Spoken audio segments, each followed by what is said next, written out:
Amigos, el otro día tuvimos el lujo y el placer de poder charlar una horita y pico con Hale y con Jatster. Si no los conocen, son dos de los analistas del desarrollo del juego de la comunidad, es decir, eran dos personas de la comunidad que aportaban tanto que los contrataron para hacer como una especie de análisis o de conectar un poco a la comunidad con los desarrolladores de Origins, de balance y de todo. Son muchas veces los que dan las respuestas públicas o reciben las preguntas, el feedback, los bugs, las quejas, etc.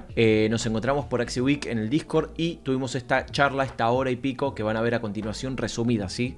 Gran parte de las cosas que yo pregunto, en algunos casos las traducimos, en otras no. Si alguien tiene ganas de dejar en los comentarios las preguntas y las respuestas de cosas que no están traducidas en la misma conversación, se los agradecería porque no pudimos preparar subtítulos, pero bueno, para quien sabe inglés o por lo menos se entiende por arriba va a poder entender todo lo que hablamos, y el que no, bueno, igual la mitad de 3/4 de todas las cosas que hablamos las traducimos en el momento con Edu, así que nada, disfruten el video y cualquier cosa me la dejan en los comentarios. Besitos para todos, adiós.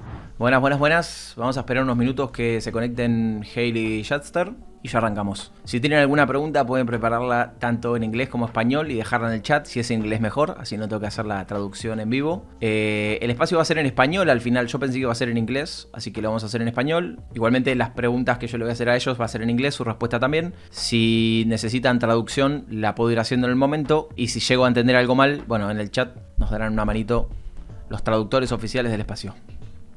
Arrancamos en cuanto estén los chicos. Perfecto, ahí llegaron los chicos. Bueno, si les parece vamos a ir arrancando. Hello guys, how are you tonight? Hale, Jatster, what's up? Hello, hello. Everyone, how's it going? Hello everyone, All good good. evening, morning, good afternoon everyone, wherever you are. Thank you Rojan for hosting this stage. For the most part, Jatster and I will be providing support and answers. A lot of good questions on Twitter. Rojan posted a wonderful thread asking for questions in advance. Both Jatster and I have seen them, so we do have some answers prepared for you. And Rojan will take care of you as the host. So thank you very much, everyone, for being here. Thank you, Rojan, again. How are you doing? Yeah, my pleasure. I think we have some mic issue, Hale. Maybe some like robotic Yeah. sound. I don't know if maybe you can fix that. I mean, Yeah, we can how's this? understand you. Yeah, that's cool. Yeah. I made that's it all. This is better? Yeah. All Awesome. fixed. Yeah. Great. I'm out of town, Okay, so I had so- to put my setup together last minute. Yeah, no worries. Okay, so I'm gonna explain what we're gonna do in Spanish first, and then in English, and then we can start with the questions. Entonces, Sounds good. lo que vamos a hacer ahora, amigos, es básicamente vamos a hablar acerca del parche de la temporada 5 de Axie, del estado actual del juego. En inglés, en Twitter estuvieron haciendo bastantes preguntas al respecto. Yo agarré algunas, las tengo anotadas en un documento. Si alguien tiene alguna pregunta, igualmente cuando nos quedemos sin preguntas podemos ir utilizando el chat para charlar de cosas. No necesariamente tiene que ser de este parche, puede ser del estado general del juego.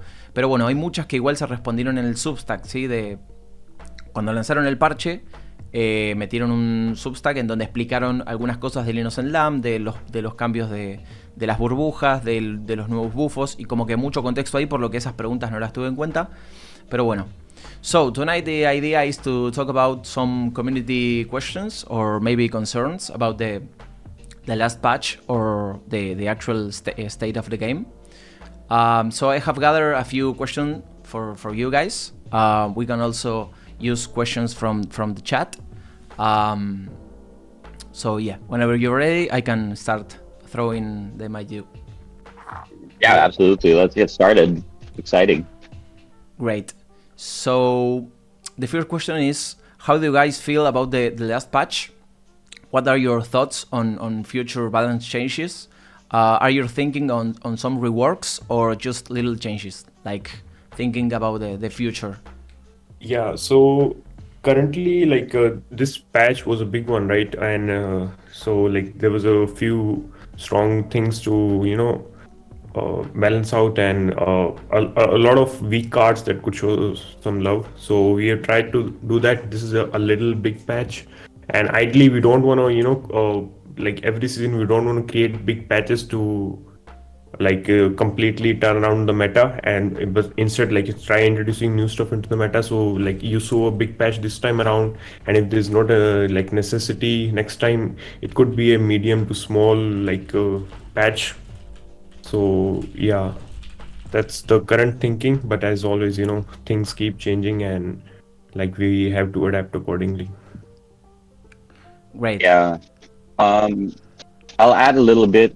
I think, I guess Jatster said one of our biggest considerations is always the continuity of the game. We don't want players feeling like every season is completely different from the previous season. So you'll see that we're very sensitive towards allowing existing archetypes and existing ideas to still be viable in some degree, but then in a balanced sense, right? Because I think everyone can agree that the previous season saw some ideas and some archetypes that were very well positioned compared to others, whereas other ones didn't really feel as much love. And in this new patch, we'll see that older teams such as like AOE, Bobbles, even Goo are seeing some attention, and we really just want to provide players with more opportunities to play however they want and explore new ideas. Okay, thank you for that insight. Yeah, after all this talk, I'm gonna translate all the answers in Spanish because I need to hear again all the answers completed. So don't worry about translations. So, second question. Any thoughts on beard runes? They are kinda the less played of all. Are you considering any changes or works or something for the future? I think I can take this one. Like in the current position where we are right now, after having revealed already the changes, where I think players are also in a position where they want more, but then at the same time, we need to be careful as well not to make big changes from here until the patch starts, because people have already started theory crafting, people have already started breeding, people have already started purchasing. And actually, in actuality, the patch itself wanted to be much bigger. We had so many more ideas, so many more considerations. I know some players were asking about parts like Cerastus and Kingfisher, and we had ideas Yeah. for them. It's just we can't. It's just not possible to do everything, and so we had to prioritize what changes would have the most impact immediately, so that players can feel that change. And definitely birds are, they've always sort of been in this weird place where birds are very good for other classes. Like we've always seen AoE, it's always been like AoE's been Yeah. all the bird parts on a different class. And like, so it seems to be the kind of class where players splash more into rather than actually like working on itself. It's not like beasts, beasts like love to be just like all beast, all beast. But birds are like, you'll have a little bit of bird here, a little bit of bird part there. But then the runes, maybe Feather Descent, it's really been in a hard spot, and Raven's Tactics especially, it hasn't quite found its place yet. So maybe in the future, depending on what's needed by the game, definitely more adjustments, maybe even a rework, or the same way we saw some runes move from up and down. I've seen some suggestions like Sacred Feather. People say like it's Mystic Tier. Maybe we'll swap them around. Who knows? But then for this patch, I think we're not really expecting big changes. Okay. Great. So I have one interesting question here that goes: in the past, Risky Beast used to apply Deadmark to itself, but right now it applies Hex from a few patches ago. I don't remember exactly when. Can you explain us why most Axies that will enjoy the Risky Beast extra damage will probably not have any skills at all, so it's not really a punishment? Don't you think that fear will be the best punishment for all the risky cards? You can enjoy extra damage at the cost of putting yourself into fear. Yeah, I can take this one. So like currently the flavor with the risky cards is like, every class of risky card has a different debuff that applies to itself, right? So earlier it used to be Death Mark, and it was like too punishing for, that Axie, and So now like we've shifted it to hex, like being, to keep staying on the like different flavor debuff thing, and like while still having like something that can have effect. While I do agree, not everything like uses those like skill cards on the hex Axie, but like they still like usually players play Ronin back on the attacking one, right? So the support axes do have, like I've seen some cases where the support axes have like Innocent Lamb, they might have Cottontail, Confident and stuff like that. So it's not like there's like no effect going on, right? Because like you have to think about where you are playing that risky beast card. If you're replacing Ronin, well, like that's great, but like there's an opportunity for you to get affected by the debuff. But yeah, like as always, we were monitoring if there's like like a good idea comes around that can further enhance the card, make it like more balanced with the reward it's giving out, then we are sure like we'll look into it. Okay, thanks. I'm gonna say something in Spanish. Edu, a mí se me cuesta mucho traducir en vivo las respuestas. Si tenés ganas de sumarte y de traducir en vivo, podemos hacerlo así. Mi plan era, cuando se terminen todas las preguntas, yo revisar el bot e ir respondiendo y traduciendo una a una, porque capaz incluso hay una parte que no entiendo bien. Entonces nada, si querés sumarte, Edu, a traducir las respuestas específicamente, me ayudarías mucho. Sí, porque si no, además capaz puedo traducir algo mal o lo que sea. So I think Edu is gonna join us to translate some answers. Okay, he's coming in a few, so we can. Awesome. Yeah, we can keep going. Okay, so if you see any questions in the chat that you would like to answer, feel free to like stop me and talk about it, because I have a few from Twitter, but a lot of them were about things that you have explained in the Substack. So I haven't really taken those into consideration, because I think that I don't know, maybe we can use this time to answer better questions. But if you see any question in the chat, feel free to stop me and read them. Yeah, sure, no problem. I like the idea there. This is really it's a very good opportunity for us to answer things that haven't already been answered. So we're open to anything that we can properly provide. If we can't answer it right now, we'll get back to the community. We'll ask design, we'll ask the devs, and we'll get back to you guys on Twitter. Great. Esto sí lo puedo traducir. Lo que está diciendo es que a ellos les sirve mucho este espacio para poder responder preguntas de la comunidad, y que si incluso ellos no pueden responderlas ahora mismo, van a charlar con el equipo y después van a aportarnos una respuesta, ya sea por Twitter o por otro lado. Entonces que al final del día es un espacio que a veces se necesita y que oficialmente no se puede tener, entonces está bueno. Okay, so I have an interesting suggestion from Rifle. I don't know if you know him from Twitter. So this goes. Every season we see people queuing in the last minutes, and if they find a counter, they try to delay the game every second they can, trying to avoid losing stars and finishing any era or season below.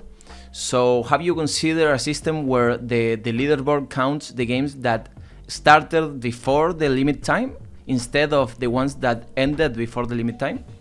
Yeah, this is something that we've seen previously. It is definitely a concern where, let's say, for example, you and we match up in the last minute, and I see that I'm losing, and I understand that if I slow my game down, I rope you, I can make the time pass over, and what happens is the match doesn't count towards the end, and it's like I'm stealing a game away from you, you know. And definitely it feels bad for the player who would have otherwise been able to really help their match. You know, think about like, what if it's top 2 and this is the one match they need to get to top 1, and they find out it's like, oh wow, if I rope this guy, he'll never make it, and so it doesn't feel right. And so that is something that the team is aware of. I'm not sure what the blockers are in this regard. It might be a technicality, it might be something you know, just in the settings of how it's done. Maybe, I believe, if I'm not mistaken, the current system takes a snapshot at the final hour. So it might require dev work or a change to the system instead. So I'm not sure what the cost is there. We'll bring it up.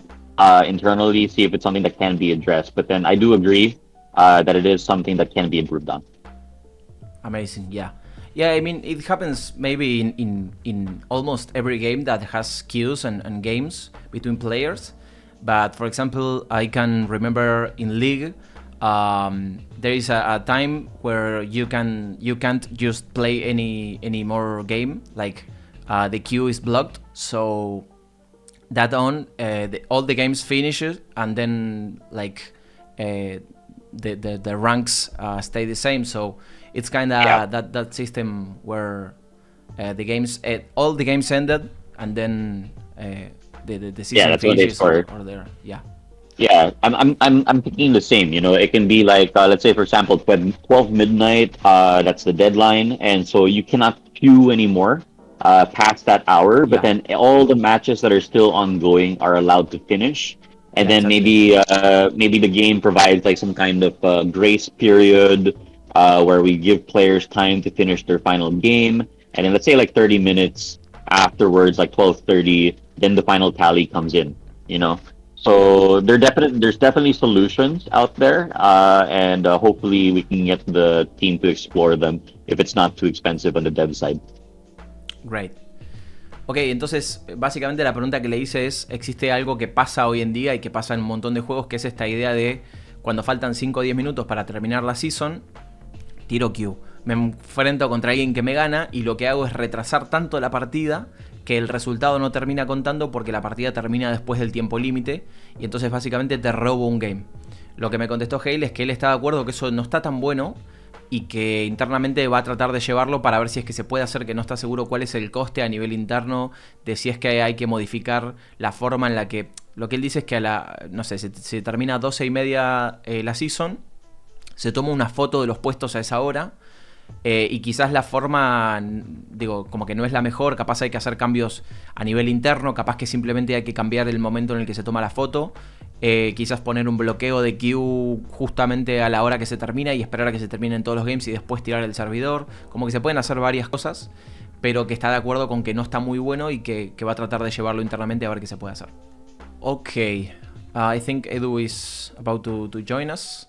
Ok, I have a few questions here. Okay, this is an interesting one. Taking in consideration that the change in Fragile, what's going to happen with Hatsune? Because comps with Hatsune are not really going to take advantage of the new effect, as most sustained comps doesn't attack at all. That's because Hatsune procs Fragile whenever the first enemy play a shield, a skill card or a secret. But the new Fragile is a debuff that benefits you when you attack. So people, I mean, most comps with Hatsune are not going to like really use that Fragile anymore, right? Yeah. I can take this one again. For this consideration, especially because the change to Fragile is quite new, we haven't really gone that second step, you know, where definitely Hatsune has always been in this weird place because Fragile can be seen as an offensive debuff because you, as an attacker, it would bring their shields down, and then now it will punish the opponent for having those shields. And in this consideration, like definitely, I think there can be ways to improve Hatsune with the new effect, maybe in the future, maybe in the next season. But then working with what we have right now, I think the best use of it would be probably something along the lines of like a mid-range type of team. We've seen players using Sturdy Fighter to good use. So maybe there's some ideas there. But then I do agree that Hatsune is sort of in a weird place. Yeah. Yeah, I think maybe in the future it can works with, I don't know, maybe Weak or Doubt that now reduce the shield that you're giving your Axis. But yeah, I guess that we're gonna see that in the future. Hola, hello, Edu. I think... Hola, Edu. Yeah, Jatster, sorry. Hola. Yeah, I was gonna say, like LA's mentioned, like regarding mid-range teams utilizing Hatsune. As I was browsing the marketplace, I was actually interested in how players have like in the marketplace itself, players have responded to the fragile change. And I saw like leafy Hearthstone Axes, like they just like went up in price a lot. It's like so players are already like considering like using Hearthstone in the leafy corps just to maintain that purity and still use the leafy pots and get the value out of Hearthstone. I see. Okay. Hey guys, what's up? Hi, I'll be popping in every now and then to like do a little recap in Spanish for the guys in chat. Awesome. So if it's okay, I'm gonna just hop in a little bit and talk about what happened with Fragile. Yeah, Bueno, awesome, Edu. Muchachos, igual, Rojan, cualquier cosa que se me haya pasado, me dices. Básicamente estaba preguntando sobre Frágil y también el uso de Hatsune, ya que Hatsune se había visto como que bueno, que quizás tendría una posibilidad de mejorar, y dices, sí, es verdad, tiene ese toque como tal. Frágil en este momento podría verse como un debufo agresivo, por así decirlo, porque castiga a los Axies que tienen escudo en sí, pero a su vez también pues nos comenta Jatster que hay bastantes jugadores que han respondido digamos al cambio en sí para Hatsune, y bueno, él estuvo viendo el marketplace hace unos días, el último día, y han visto que hay jugadores que están combinando lo que viene siendo Leafy con Hatsune, que termina, bueno, dándole como que un vuelta al meta, le están dando un poco más de utilidad a Hatsune en este momento, así que van a estar monitoreando toda la situación. Claro, la lógica de la pregunta viene del lado de que antes Fragile lo que hacía era te reducía 40% del escudo que te ponías. Entonces vos al ser una compo de sustain, lo que hacías era jugar Hatsune para que el rival no se escudara tanto y quizás, o sea, sacarle, por ejemplo, las cargas que iba a sacar de fragmentos en la runa de mecha que se juega de front, en Adaptative Program, capaz que tenga menos escudo para pegarle con un Tiny Fan o lo que sea. Entonces, Fragile era un efecto para perjudicar a los escudos, entonces se proqueaba con un escudo. Pero lo que tiene ahora es que Fragile es un efecto para pegarle a un escudo. Y las compos que usan Hatsune usualmente no le van a pegar un escudo. O por lo general no lo harían. Entonces como que quedó medio incómodo esta idea de uso Hatsune para que mi rival se shieldee menos. Pero a la vez ahora ya no hace que se shieldee menos. Y lo que comentó Jatster es que ellos mirando el market se dieron cuenta de que hay gente que empezó a comprar Leafys con Hatsune. Entonces si algún rival se escuda, ellos usan su Hatsune, proquean el Fragile y ahí el Leafy aprovecha el Fragile. Pero bueno, salvo ese caso creo que no hay mucho más. Okay, so I have a few more questions here. Okay, so don't you guys think that the game is becoming super complex in terms of calculating damage with all these variables in buffs and debuffs? Have you guys thought on any way or method to make all these calculations simpler for newer and also older players? Yeah, I can take this one. So yeah, like definitely agree. Like at the highest level, like there's for a high level game, there's a lot to think about, right? Like you have to calculate a lot of stuff, and like you have to like nail the damage right at the exact moment. So this is something like we have like brought up internally. Like there's always, we want the game to be as beginner friendly as possible, right? In terms of like understanding the game itself. So if someone new comes in, we don't want them to be overwhelmed with what's going on. This is also like, as you saw, currently there was a text rehole also, so everything was made as short and concise as possible, so it's easier for a new player to understand what's going on. But still there's a lot of buffs and debuffs going on, and like that needs to be taken into consideration. So like as you mentioned, the damage part, right? Like I know this is a popular request, we've seen it a lot. Like let's say I hover over a card and it shows what damage it will do, right? And while there is definitely a lot of dev work will go into it, but there's also this side of like players voiced out this opinion, like they want this reduces the competitive factor too at the top.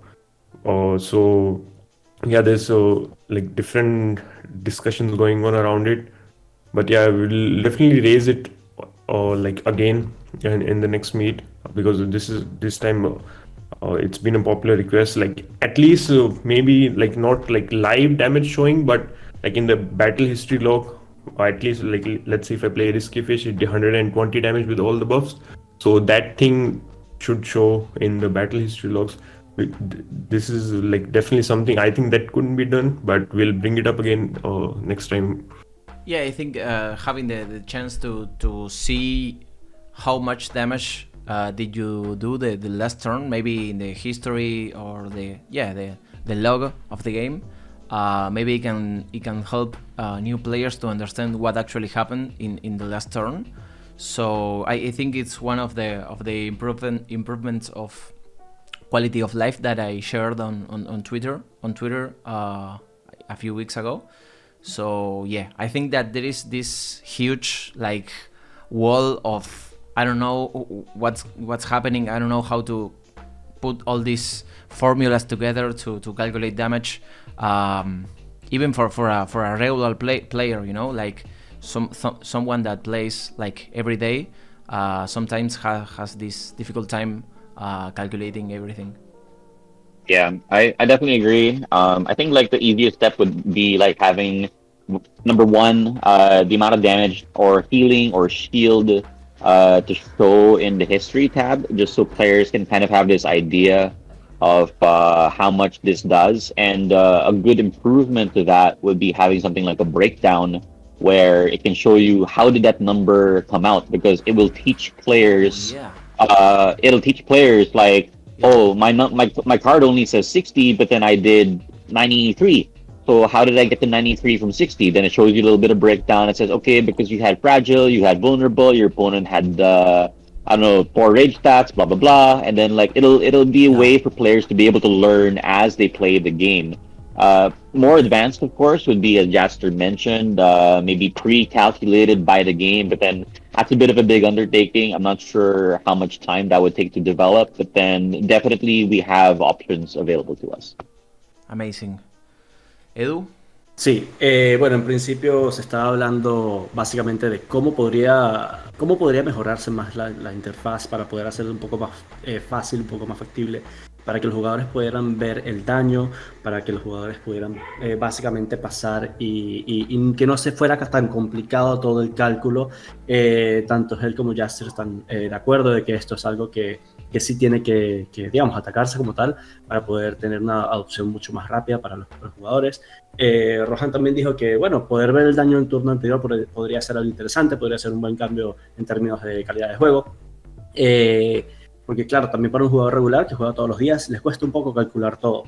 Hale entonces en su momento respondió que digamos, tener algo en el historial podría ser una forma bastante interesante de cómo mostrar la cantidad de escudos y daños que se tuvo en la ronda anterior y ver también de una manera bastante interesante el daño y cómo, bueno, construyendo también el daño y de dónde vino. Es decir, el daño total fue de 400 en esta carta o lo que sea, pero ver por qué da esa cantidad de daño y por qué tiene esa cantidad de escudos, qué cosas lo están bufeando y qué cosas son parte de esa suma, de esa ecuación.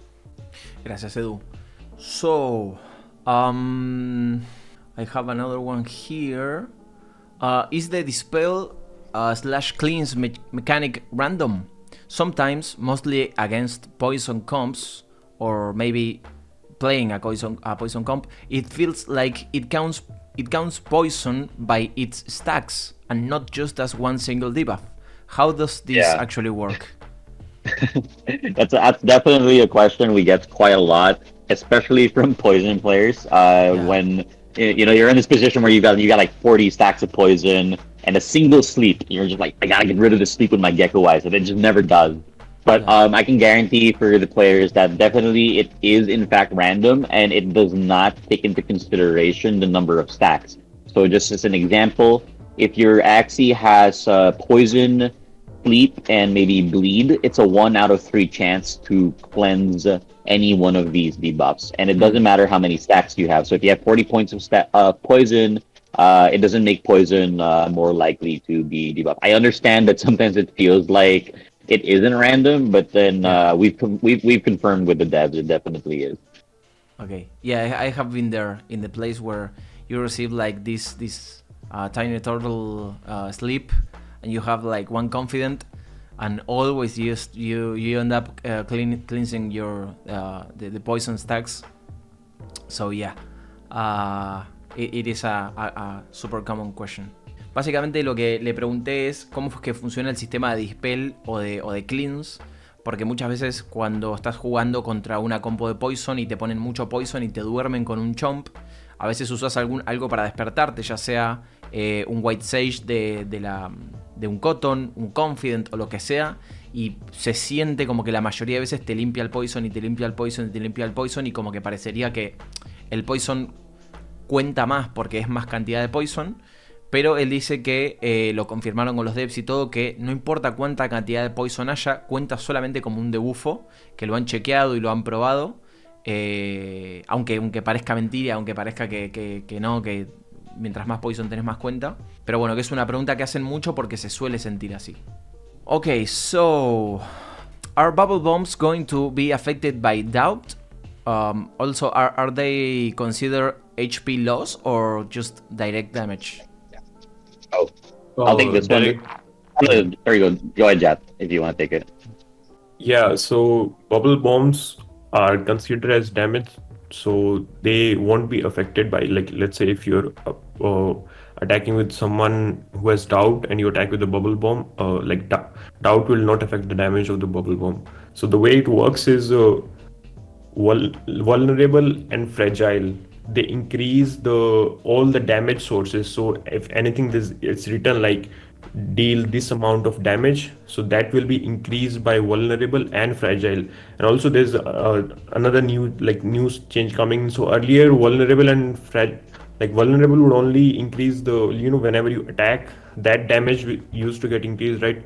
But now if someone has a vulnerable and you attack with, let's say, bubble bombs, then that damage will also get increased by vulnerable, not by doubt, only by vulnerable and fragile. And also, let's say, in a rare case, if you happen to pull out a snake jar onto someone who's vulnerable, that damage will also get increased because it's deal damage. So all types of damage sources that mention damage, they are affected by vulnerable and fragile.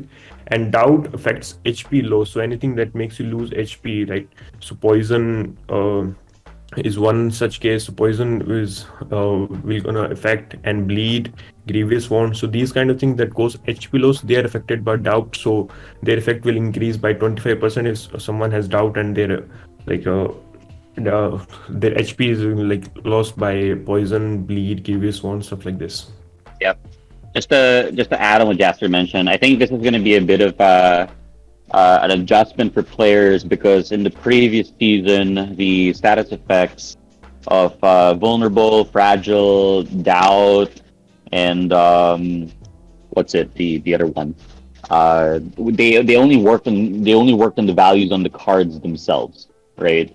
This time it's been changed so that all sources of damage, every single one, as long as it says the word damage on it or DMG, it will be affected by fragile and vulnerable. So a special note here will be Death Mark is pure damage, Jinx is pure damage, so even those will be affected by fragile and vulnerable. So that's something to keep into consideration here.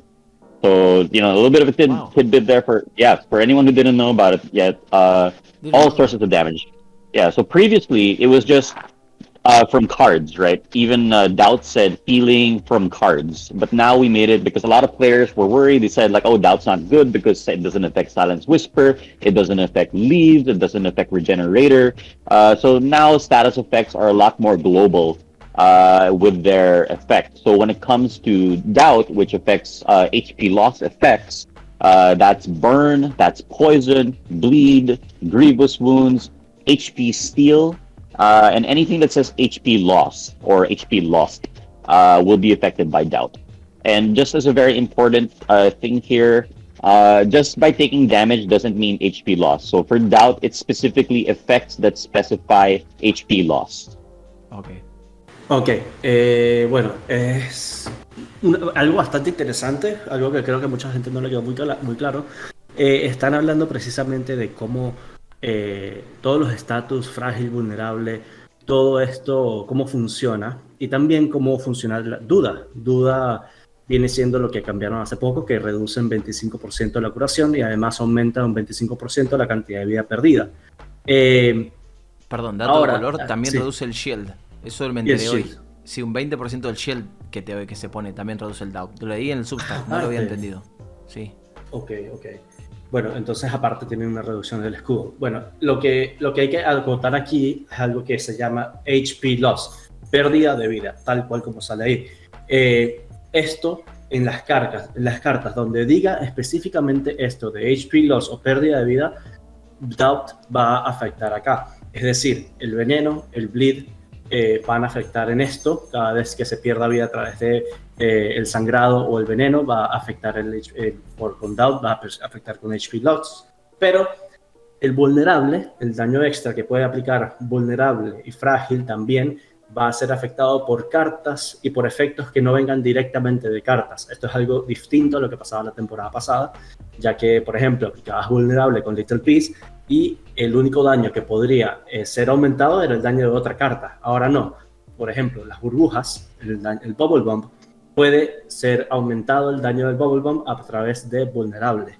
Sí. Interesante para la carta de cola de peces con vulnerable. Sí, otra cosa que comentó es esto que las cartas como Jinx y otra más creo que dijo, no sé si Burn o otra, pero y Deadmark, que son pure damage, como dice damage, cuenta también para daño extra para vulnerable y fragile. Es decir, vas a poder aumentar el daño de los Jinx si el Axie tiene el debuffo, porque cuentan como daño. O sea, es pure damage, pero no cuenta como HP loss. O sea, vos tenés dos categorías ahora. Tenés HP loss y tenés damage. Vulnerable y fragile aumentan el daño después de que se hacen todos los cálculos en damage. Y Doubt lo hace con HP loss. Entonces es muy interesante eso porque... Nada, no tenía idea que podías incluso aumentar más el daño de Jinx. De Jinx con los debuffos, porque ahora incluso puede cambiar un poco el meta, porque antes Jinx no quería tener vulnerable o fragile y ahora capaz que sí. Entonces, no sé, me pareció bastante interesante. Ok, let me see, I think I have one or two extra here. Okay, so what's the criteria behind these new double stat cards like Turnip, Unco, Confused, or Breathing, etc.? Are you guys trying to incentivize mid-range comps, or what's the reason behind it? Yeah, absolutely. Actually, you have the right idea. The design behind these hybrid cards, we like to call them hybrid cards, is definitely towards more mid-range and providing players with that extra value when receiving stat bonuses from charms, from effects, from runes, etc. So, because if you add a charm onto any of these mid-range, or sorry, any of these hybrid cards, the effect is actually double because you get the basic stat as well as the second effect, right? So the concept is to create a larger amount of total value as compared to other cards. The difficulty or challenge with using these cards, of course, is unlike damage, healing and shielding aren't always guaranteed value. So if you heal an Axie that doesn't have any damage, then it's unrealized value. And if you place a shield on an Axie that doesn't receive damage later on, it's also unrealized value. So it's really more towards that mid-range gameplay where you're exchanging blows against an opponent and overall receiving more value from your cards as compared to theirs. So on a net exchange, you're winning. So that's the general concept behind them. The only one that's really different is Turnip, where you'll see that it will actually have two stats on it. So it's very interesting because charms that say +% stat will affect both of them. So if you think about the 5-cost neutral energy drink M, if I'm not mistaken, that'll be 20% to both of those stats. And all the runes such as Holy Prayer, Pure Instinct, Pure Skill, so on and so forth, that'll affect both of those stats as well. So it's definitely something for players to take into consideration how much value they can get out of these cards. We're optimistic that players will see different ideas. There have been a lot of interest, especially around Turnip, which has been a card that hasn't seen much love for a few seasons. Ok, alguna de las cosas que me contó es que estos cambios de cartas híbridas que ellos llaman, que son las cartas que te curás y pegás, o te escudás y pegás, o te curás y te escudás, o sea, te curás y te escudás. Están diseñadas para orientarse a composiciones más de midrange. Lo que pasa muchas veces en las composiciones de midrange es que no todas las cartas que uses van a tener lo que se llama como valor garantizado o realizado, que es esta idea de si yo me escudo un Axie y nadie me pega, medio que le perdí el valor. Si yo me curo un Axie y está full HP, medio que le perdí el valor. Entonces, al hacerlas híbridas, como que es mucho más fácil que no exista tanto valor perdido, por lo menos que la mitad te sirva. Y después lo otro interesante que crearon es esta mecánica de, ok, esta carta, por ejemplo Turnip, dice, no, creo que se escuda o cura 35, después le pega el valor del daño base de la carta, tu stat base, lo hace como daño. Entonces vos tenés amuletos que aumentan el stat base, que van a aumentar el escudo y van a aumentar el daño de Turnip. Y después tenés runas como Holy Prayer o hay runas que dan bonificaciones de stats. Entonces, para todas estas compos de midrange, tener runas que bonifiquen las estadísticas base de cartas van a hacer que se mejoren. Creo que no son todas las cartas en el caso de Turnip. Creo que sí usa 2 veces la stat base. Pero bueno, se crea toda esta especie de nuevas opciones dentro del arquetipo de midrange, que no había mucho, la verdad.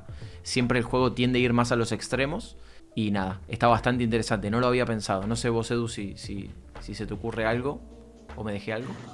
No, la verdad yo, pensando sobre las composiciones de midrange en este caso, hay algo que también aumenta mucho los porcentajes en sí, que viene siendo la runa que quisiera ver yo una composición a través de esto, que viene siendo Celestial Might.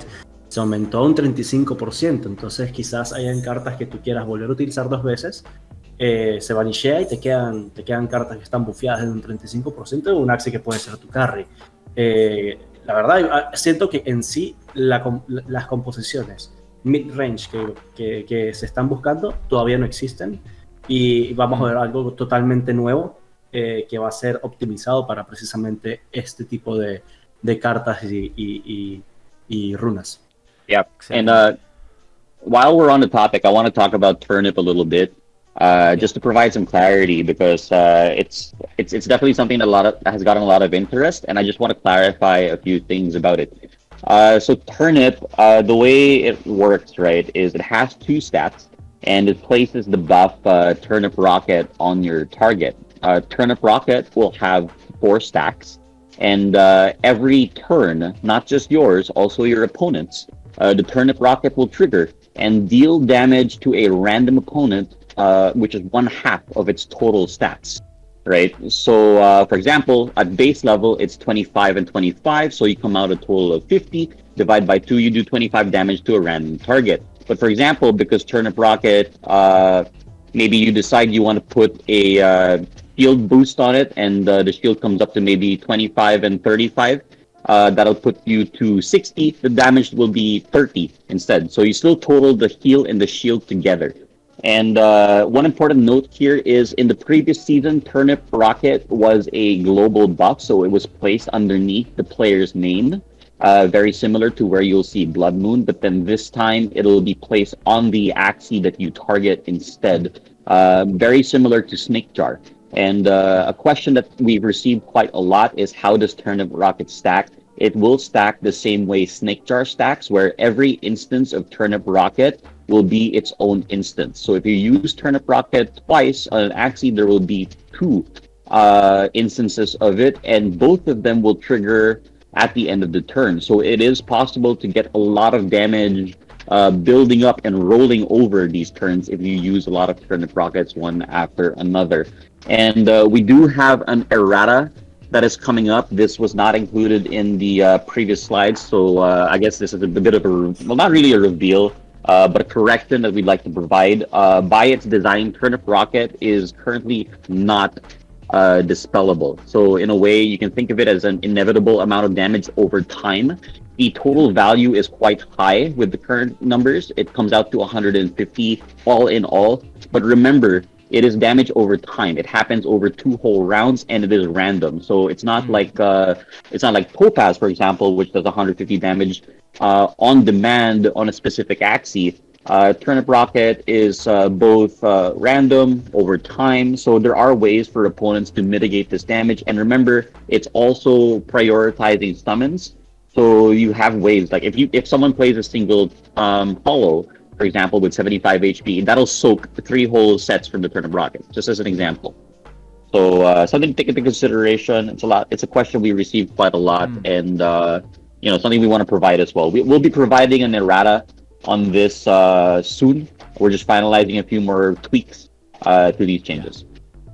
Amazing. Also, you need to like protect and defend that Axie.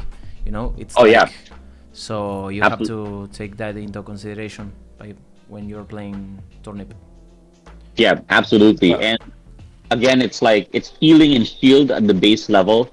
So these are values that sometimes can be unrealized. So if you use a Turnip Rocket on a fully healed Axie, you're not really getting value out of the heal.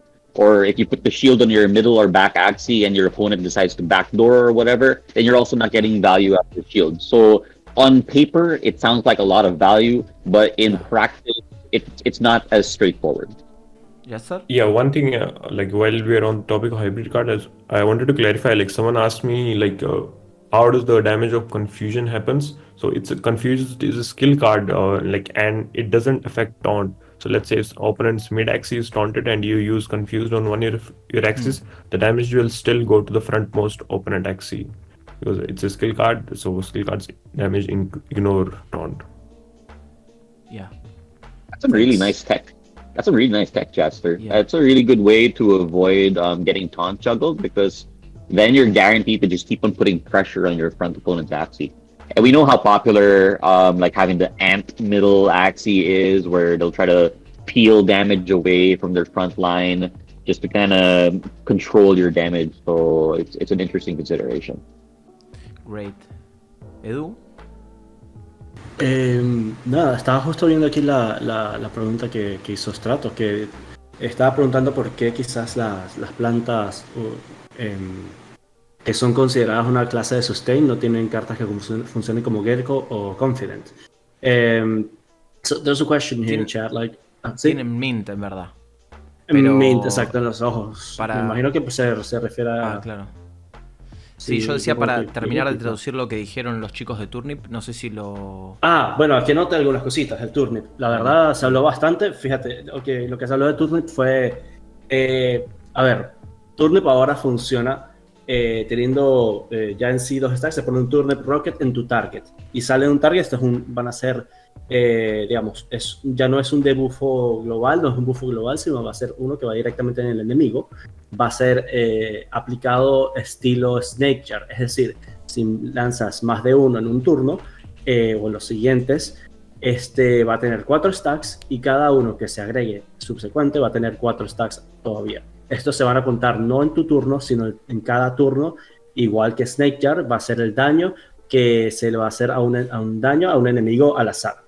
Entonces, esto cambia un poco la percepción que teníamos de Turnip. Ya no va a ser algo global, va a ser algo que puede darle un poco más de movilidad, un poco más de diversidad a este tipo de composiciones como tal.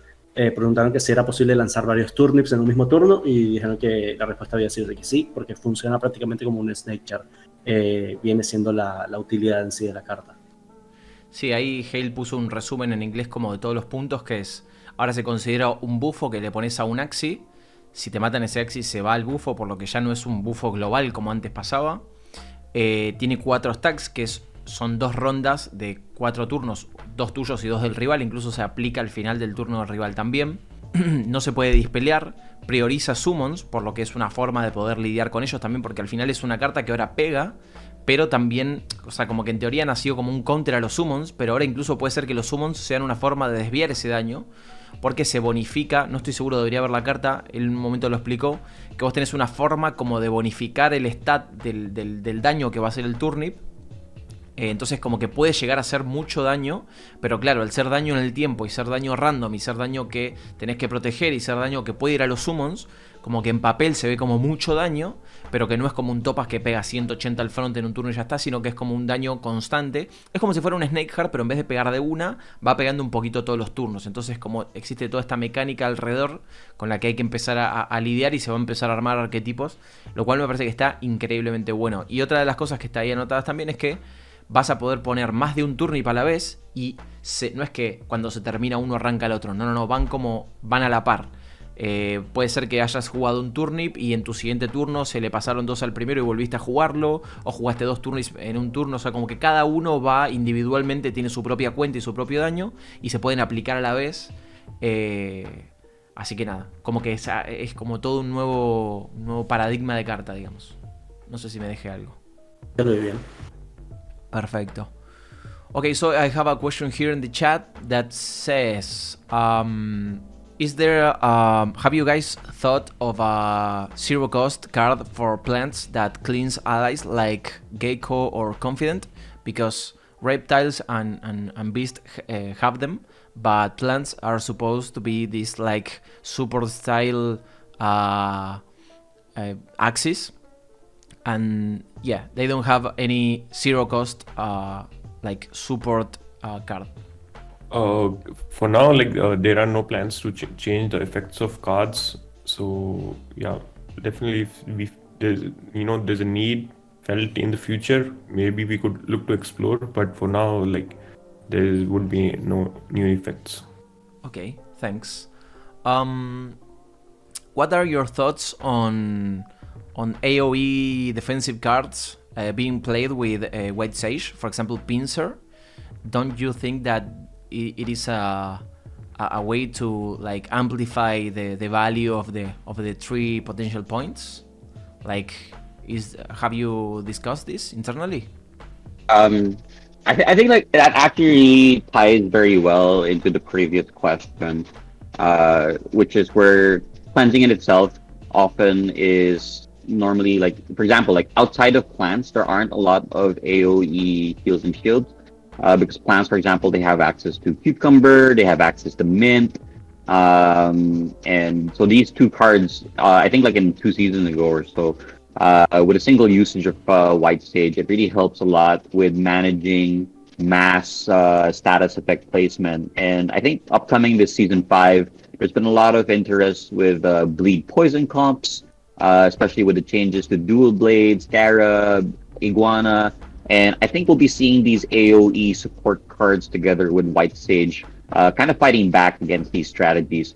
So while, yes, it does provide more value as compared to maybe Black Sage or the Beans Charm or what's it called, the Lens of Revelation, I think it's this interesting necessity because by design, we have a lot of effects that place the buffs on multiple targets, but we don't have anything that places buffs on like multiple targets or traps on multiple targets, etc. So there's a nice balance there where White Sage is able to counteract these AoE debuff cards by also being able to be an AoE cleanse.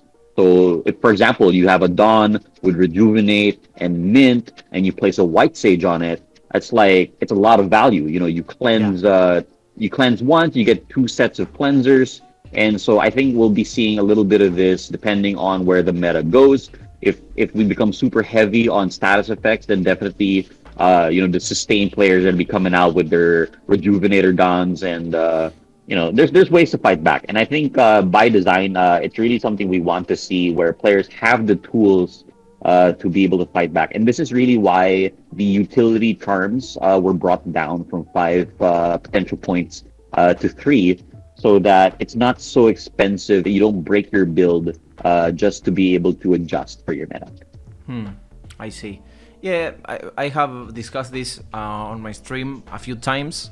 We end up like thinking of ways, for example, maybe another charm, another White Sage, but for AoE cards, for example, that it cost, I don't know, maybe 5 PPs. So it's like, it isn't the triple of the cost, but it has triple value. So, because I think that the main issue here is that sometimes it can be like so cheap to cleanse your entire team. So, but yeah, I think that there is obviously we need some AoE cleans in the game, because if not, it will be maybe too frustrating. But yeah, maybe my thoughts now are that maybe it is too cheap, only 3 potential points for it. Edu? Sí, estaba justo pensando, porque por aquí también preguntar que si se tiene el valor de White Sage en AoE, ¿por qué no el de Black Sage en AoE? Pero el punto creo que viene siendo que como hay tantos debuffos en AoE, Claro. y en comparación a lo que viene siendo el cleanse en AoE, que hay tan poquitos, creo yo que más bien quizás, no sé, haría falta como tener un poco más de ayuda en esa parte de cleanse AoE. Sobre esta season lo veremos, o sea, en realidad, porque va a haber tanto bleed, va a haber tanto veneno, que veremos si de verdad el White Sage en AoE va a terminar siendo suficiente, ya que dependes de un charm que te tiene que salir, no es algo que viene directamente en todos los Axies o lo que puedes montar fácilmente. Una de las cosas que Hale decía es que es necesario que haya una forma de limpiarte en área, porque si no sería bastante malo enfrentarte a todas estas composiciones que ponen bleed en área, poison en área, debuffos en área, vulnerable en área. O sea, como que tiene que haber algo para contrarrestar eso. Pero bueno, mi pregunta venía del lado de que quizás solamente 3 PPs es muy barato. O sea, le sacás tanto value que como que no estás pagando casi un coste por eso.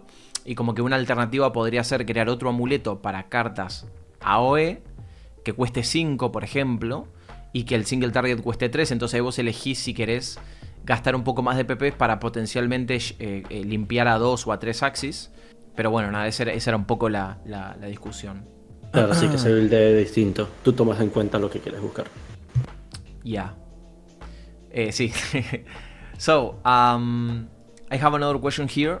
The runes charms of starters took us by surprise in Season 4. What are the challenges to balance them, knowing that more new starters will arrive soon? I think the starter thing is probably not for us to discuss, but yeah, this one thing I can say is this time, if in the future, whenever we will introduce new stuff in terms of starter runes and charms, and even new starters themselves, players won't be surprised. There will be time to test everything, and it will be informed beforehand, instead of just getting to know it just a day or two before the season launches. You will have time to take in those changes and or take decisions accordingly. For example, this season we will have I some think days to test. I think the biggest consideration for challenges when it comes to starter runes and charms is knowing that these starter runes and charms will also be available to players immediately once the season starts. So in the previous season, because we saw the introduction of them, players still needed to build up, save their medals, save their badges, and then get them. But now we'll be starting a fresh season where players already have these runes and charms available to them. And, true to the name being starter runes and charms, you're starting the season with them. So this is a very big consideration in design, where truthfully, some of these runes and charms might feel weaker than the ones that can be crafted, but then we also have to remember that they're available immediately.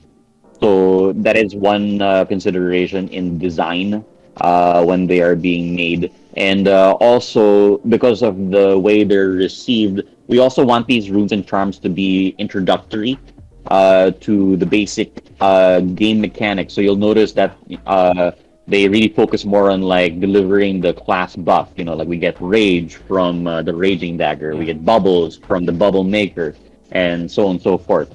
So I think that's definitely something we want them to be, feel like little tutorial type runes and charms that players who are new to the game won't have a hard time understanding, because we do have some complicated runes and charms out there, and that shouldn't be the case for starters. Yeah, great. Yeah, one of the things that we usually say is that it will be amazing the day that we have like one starter per like identity class or archetype. For example, one poison starter, one AoE starter, you know, and all that. So people that start playing the game can start learning about all these class identities and archetypes. Yeah, definitely. And that's something that we've been taking into consideration as well with like the tutorial level. I think like right now players are first introduced to the game through adventure, but it's not really like other games where you'll have like, this is how you block, this is how you attack, this is how you parry. And in Axie, it could be something, this is the reptile class. They have poison, they have regeneration, they have spikes. This is the beast class. They have raid, they have so on and so forth. So it's something that the team has factored in ways that we can better onboard new players and help them understand the game, because admittedly, Origins can be very complex in the big picture, especially in the pro scene where there's so many things to consider. And this kind of ties back to the last topic where, in computation, it's quite complicated. But we want to be able to reach a point where Origins is easy to learn, but I don't want to say hard to master, but maybe more fulfilling to master. You know, like if you put more thought into it, you understand the mechanics better, then you'll be able to get further along. But it shouldn't feel like a necessity to fully understand everything just to play the game. Great, thanks. Okay, so there is a ton of people asking about Cerastes and Kingfisher. I know that you have said that this season those changes are not coming, at least for now. But we would like for you to share like your thoughts. What do you think about the cards? Like, do you feel like they are right? They belong to this game? Like, what's your personal thoughts? I think while they didn't receive any change, there is one very important consideration. I'm not sure how or what players will do with this information, but Cerastes and Kingfisher deal damage, and all damage is multiplied by vulnerable and fragile. Oh. So yeah, that's something to something to remember. But definitely they're difficult cards to work with. I think back in season 1, 85 damage was a lot. Like all the cards were doing like 60, 70, and 85 damage was much higher. Back then we also had discount coupon. And players love that. They put the discount coupon on the Kingfisher, Cerastes, and Axie's only had 320 HP back then. So it was a much bigger deal. And generally, the consideration that players have is that the cards themselves can't be modified by runes and charms because it dealt a fixed amount of damage. So I feel like that's primarily the biggest challenge with its current design. It is, of course, possible to improve on the design, maybe even rework them in the future, who knows. But then definitely they are cards we have considered. Even for Dispatch, we considered them as well. We had some ideas, but then unfortunately, we couldn't do everything. So they were, they could be included in these changes. One cool idea I did see suggested by a community member was making it so that it's HP loss. So that 1, it goes through shields, and 2, it can be improved by doubt. And that would be a bit more workable with a sustained type team where, for example, you could play Freezered, and that'll place doubt on all your opponents. And by having Cerastes and Kingfisher on your Axies, you're guaranteed to have, I think it comes out to just under 100 damage, if I'm not mistaken, with the quick math. But again, it's a small change, but then it really does matter because then you can really set up these traps for the opponent where you're winning as far as per point value comes out. Yeah. Thanks. Yeah, that would really change a lot. Yeah, I did a quick math now, and so Cerastes Kingfisher, if they were HP loss, would be 106 points of value. Great. Ok, entonces lo que le pregunté es cuáles eran sus pensamientos acerca de Kingfisher y Cerastes. Una de las cosas que dice es que, bueno, en este parche no entró porque entraron un montón de cosas, lo que se habló al principio, parches muy grandes que están tratando de, seguramente para la temporada que viene, están tratando de hacer cambios cada vez más chicos, pero hay algunas cosas que todavía requieren que se cambien. Pero una de las cosas que él dice es que como que realmente todavía hay algunas puertas abiertas, en el sentido que desde la temporada anterior, y bueno, y ahora esta temporada también, el vulnerable y el fragile aumentan el daño de todo lo que diga damage, y eso es básicamente Kingfisher y Cerastes. Es decir, Kingfisher y Cerastes se ven bonificados por el aumento de vulnerable y frágil, entonces existe esta posibilidad de pegar casi 100 si es considerado daño. Una de las propuestas que él leyó de la comunidad era la idea de transformarlo en HP Loss para que no sea detenido por un escudo, e incluso se puede aumentar con Doubt. Entonces esta idea de, ok, me voy poniendo Kingfisher y Cerastes a la vez que busco debufear, y si logro setapear todo bien, puedo incluso lidiar contra las composiciones que quizás se escuden un poco, quieran atacarme. Entonces, nada, esto es, no sé si me dejé algo, Edu, pero bueno. No, la verdad, eso, lo único que dijo también que esto podría ser interesante para abrir un poco más de las composiciones y tal, que sería un cambio muy pequeño, o sea, un cambio pequeño, pero a la vez que aumentaría hasta quizás en un 105 de daño, nada más un Cerastes aplicado con el Doubt, en dado caso de que sea HP Loss, así que sería bastante daño. Okay, so I have one last question here, and then I think that, I don't know, Edu, if 1 hour is okay, or maybe a little bit more. I don't want to steal time from... Yeah, it depends on Jaster's and Hale's time, like, and yours as well, because it depends on you guys. Like, if you want to stay here, if you're cool with that, it's all right. But if you want to end it in an hour, if you have some other stuff to do, we completely understand. Yeah, I think 1 hour is fine. Maybe we can have more of these little chit chats in the future, but yeah, we can maybe do 1 or 2 more and then close it up. Is that okay, guys? Yep, absolutely. We can take some more questions, and anything else that we're not able to answer in this event can definitely follow through on Twitter or stream. So feel free. Yeah. Okay. So Yeah, one question. Yeah. One question I wanted to address. I saw on Twitter, I think, not sure if it was amongst your thread or not, but someone asked, how does like the application of debuffs work on Dual Blade, Scarab, Iguana?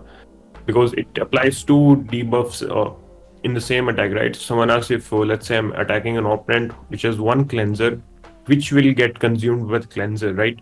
So I've tested it multiple times, so I'll also confirm it with design on Monday. But like so far from my testing, the doubt always gets consumed by the cleanser and the grievous wound is applied.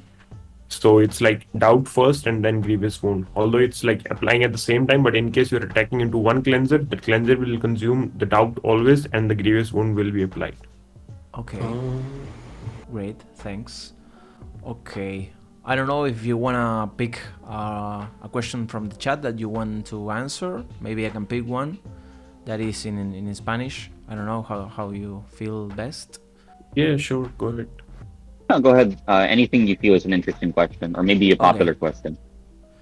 Yeah, I have one up here. Okay, so one of the questions that I can read here is that why does feather daggers of Winghorn are used to like proc bleed with the beast bleed rune, but not steal life with bloodlust? I mean, do you think that makes sense, or it needs a little rework? What are your thoughts? Well, in the previous season, the reasoning for that really is just that the feather daggers are quite unique in their design, especially on the code end, where they are tool attacks. But then that's not really something you'll see in the texts themselves. As players, we understand attacks to be either single, multi, AoE, random, etc. But because the card itself is from a tool, right? It doesn't really fall under any of those specifications. Single, multi attack, etc. Of course, with Dominant Predator, I think is where it triggers the bleed is because Dominant Predator doesn't specify a type of attack, whereas Bloodlust specifically says it needs a single attack or a now multi or AoE. It accommodates those as well. Yeah. In the new patch, of course, Bloodlust does work again differently, with single attacks required or being based on the amount of energy spent. So in this consideration, it's a little bit more clear why it wouldn't work with Feather Dagger, because Feather Daggers don't cost any energy. But just to address that previous concern of why it is like that, I think the easiest way I can provide a comparison is to think of Feather Daggers similar to like revenge swords, where those aren't really attacks in a sense either, because they don't wake up Axies from sleeping, for example. So there's some strange rules behind these tools and revenges. So that really is just how it is, and unfortunately, it does cause some confusion because of the inconsistency. But that's the best that I can explain it. Okay, the last one is I know the answer to this, but I think that you should like explain it again. So why does it happen that when you place a secret on an Axie that dies, the secret doesn't proc? Like Xeraxis, Kingfisher, or whatever. Yeah. Yeah. So on a technical side, I think the way to explain it would be because the Axie dies and because these secrets exist on that Axie, prior to those secrets triggering, they're then removed from the game. Because how can they trigger if they're no longer there? Because the Axie that was holding them is also no longer there, in a sense. And then like game design wise, I believe like when this was brought up previously, it really comes towards more of having like that amount of counterplay, where if you're able to overpower the Axie with all these secrets on it, then you're still able to at the very least get around it. Right, so it is important to be able to protect the Axie that has the secrets on it, and it doesn't come out like this dying wish of the Axie where it has 1 HP and it's sitting on like multiple secrets and then they still trigger anyway.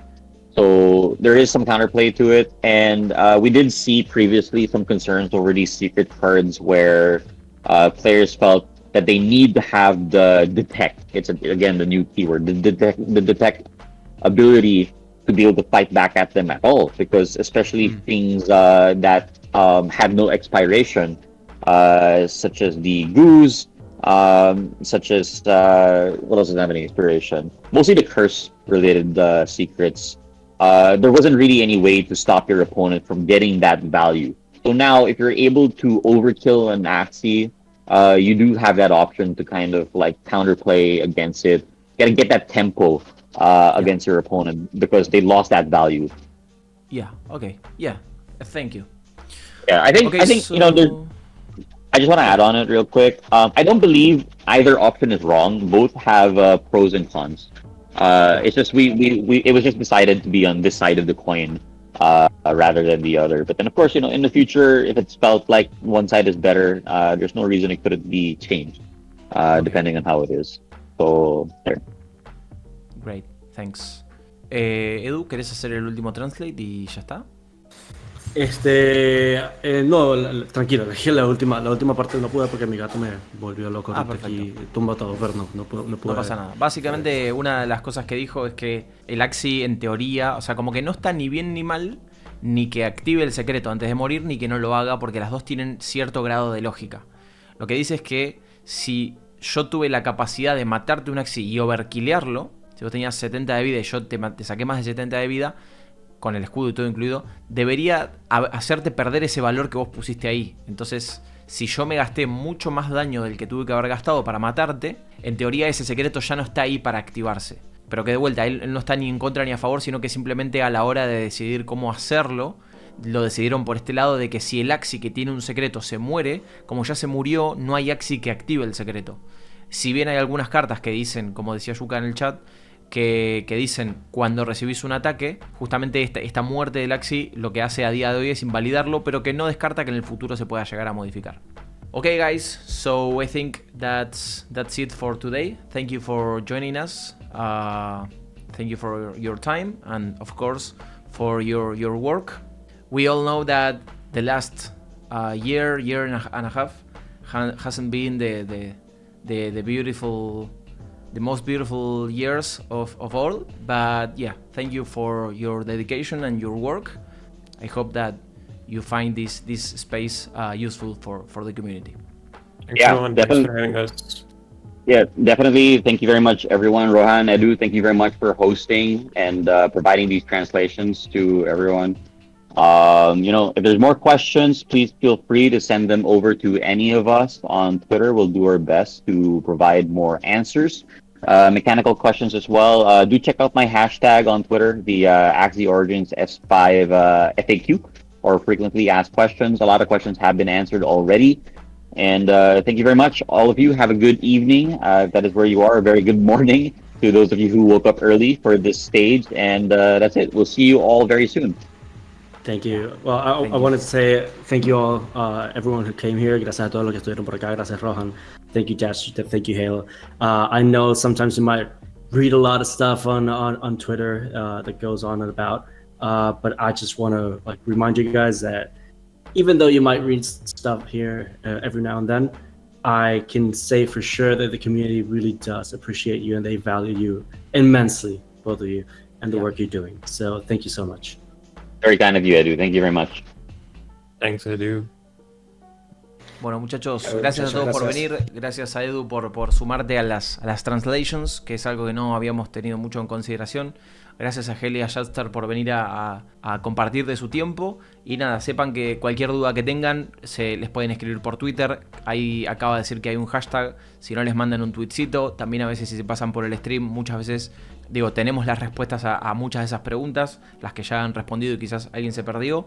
Así que nada, gracias por venir a acompañarnos en el espacio de hoy. Espero que lo hayan pasado bien.